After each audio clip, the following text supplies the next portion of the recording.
माननीय मुख्यमंत्री आसुचंदी सुभद्रा योजना रे हिताधिकारी मानक किस्ती दवा 1 कोटी ऊर्ध्व महिला को सरकार कथा रही जे रक्षाबंधन उत्सव दिन एवं आंतर्जातिक महिला दिवस दिन दुईटा दिन धार्य कर सुभद्रा भौणी मान किस्ती दवा एवं तार आसंता काली जयपुर ठारे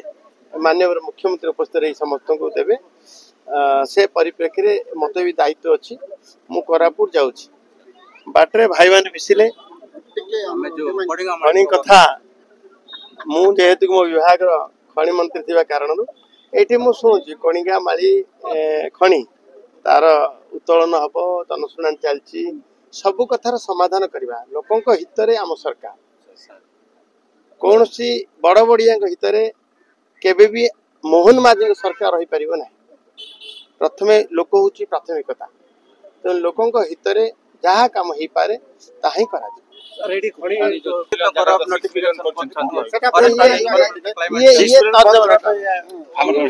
ये निश्चय मु कहि सारी